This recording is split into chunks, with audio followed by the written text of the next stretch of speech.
अमेरिकी राष्ट्रपति Donald Trump की दावोस यात्रा उस वक्त अचानक सुर्खियों में आई जब उनका विशेष विमान एयरफोर्स वन उड़ान भरने के करीब 1 घंटे बाद ही वापस लौटने को मजबूर हो गया।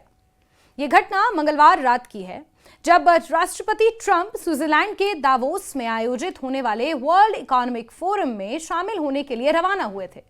हालांकि उड़ान के दौरान सामने आई एक तकनीकी खराबी के चलते सुरक्षा कारणों से विमान को मैरीलैंड स्थित जॉइंट बेस एंड्रयूज पर वापस उतारना पड़ा।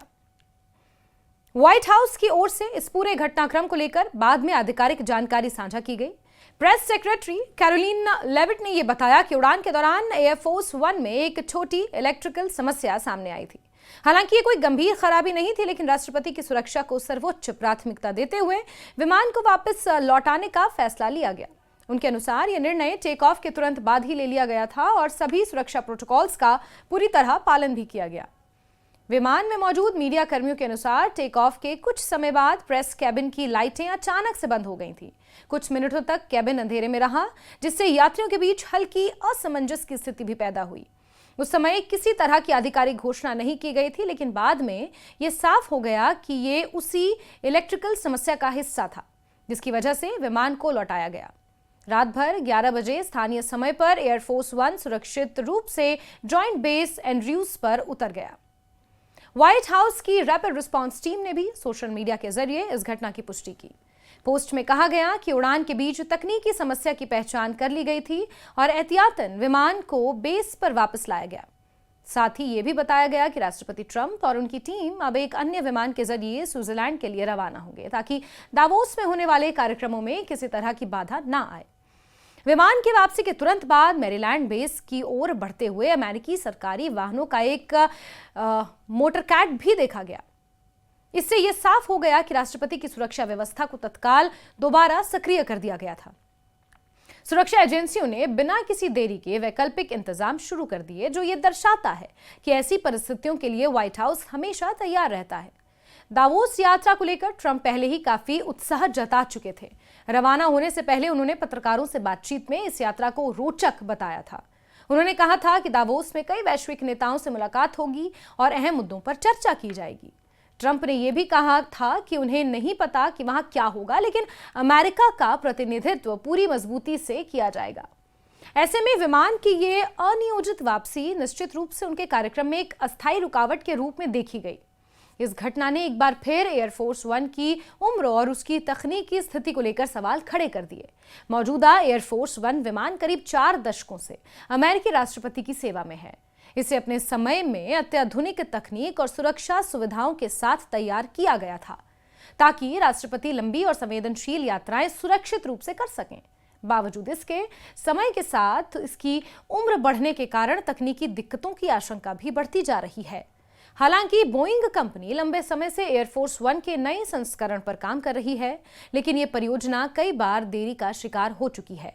लागत में बढ़ोतरी, तकनीकी जटिलताएं और डिजाइन में बदलाव जैसे कारणों से नए विमान की डिलीवरी तय समय पर नहीं हो पाई है। ऐसे में हर बार जब मौजूदा एयरफोर्स वन से जुड़ी कोई तकनीकी समस्या सामने आती है, तो नए विमान की जरूरत को लेकर बहस तेज हो जाती है। इसी कड़ी में पिछले साल कतर के शासक परिवार द्वारा भेंट किया गया एक लग्जरी बोइंग 7478 जंबो जेट भी चर्चा में रहा है। इस विमान को एयरफोर्स वन फ्लीट में शामिल किए जाने की योजना है, लेकिन फिलहाल ये अमेरिकी सुरक्षा मानकों के अनुरूप तैयार किया जा रहा है। उसमें उन्नत संचार प्रणाली, सुरक्षा उपकरण और अन्य विशेष सुविधाएं जोड़ी जा रही हैं। मौजूदा एयरफोर्स वन विमान करीब 4 दशकों से अमेरिकी राष्ट्रपति की सेवा में है।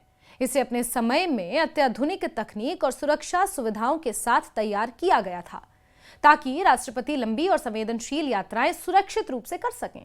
बावजूद इसके समय के साथ इसकी उम्र बढ़ने के कारण तकनीकी दिक्कतों की आशंका भी बढ़ती जा रही है। हालांकि बोइंग कंपनी लंबे समय से एयरफोर्स वन के नए संस्करण पर काम कर रही है, लेकिन यह परियोजना कई बार देरी का शिकार हो चुकी है। लागत में बढ़ोतरी, तकनीकी जटिलताएं और डिजाइन में बदलाव जैसे कारणों से नए विमान की डिलीवरी तय समय पर नहीं हो पाई है। ऐसे में हर बार जब मौजूदा एयरफोर्स वन से जुड़ी कोई तकनीकी समस्या सामने आती है, तो नए विमान की जरूरत को लेकर बहस तेज हो जाती है। इसी कड़ी में पिछले साल कतर के शासक परिवार द्वारा भेंट किया गया एक लग्जरी बोइंग 7478 जंबो जेट भी चर्चा में रहा है। इस विमान को एयरफोर्स वन फ्लीट में शामिल किए जाने की योजना है, लेकिन फिलहाल ये अमेरिकी सुरक्षा मानकों के अनुरूप तैयार किया जा रहा है। उसमें उन्नत संचार प्रणाली, सुरक्षा उपकरण और अन्य विशेष सुविधाएं जोड़ी जा रही हैं, इसीलिए यह अभी सेवा में नहीं आया है। मंगलवार रात एयरफोर्स वन पर मौजूदा मीडिया से बातचीत करते हुए व्हाइट हाउस की प्रेस सचिव कैरोलिन लेविट ने इस मुद्दे पर हल्के फुल्के अंदाज में टिप्पणी की। उन्होंने मजाकिया लहजे में कहा कि कतर द्वारा दिया गया विमान इस समय काफी बेहतर लग रहा है। उनका यह बयान सोशल मीडिया पर तेजी से वायरल हो गया और लोगों ने इसे मौजूदा एयरफोर्स वन की स्थिति पर व्यंग्यात्मक टिप्पणी के रूप में देखा। कुल मिलाकर दावोस जाते समय एयरफोर्स वन की वापसी ने भले ही राष्ट्रपति ट्रंप की यात्रा में थोड़ी देरी की हो, लेकिन सुरक्षा के लिहाज से इसे एक जरूरी और समझदारी भरा फैसला माना जा रहा है। यह घटना न केवल राष्ट्रपति की सुरक्षा व्यवस्था की सतर्कता को दर्शाती है, बल्कि ये भी याद दिलाती है कि दुनिया के सबसे शक्तिशाली देश के राष्ट्रपति का विमान भी तकनीकी चुनौतियों से अछूता नहीं है। अब सभी की निगाहें इस बात पर टिकी हैं कि ट्रंप अपनी वैकल्पिक उड़ान से कब दावोस पहुंचते हैं और वहां वैश्विक मंच पर अमेरिका का पक्ष किस तरह रखते हैं।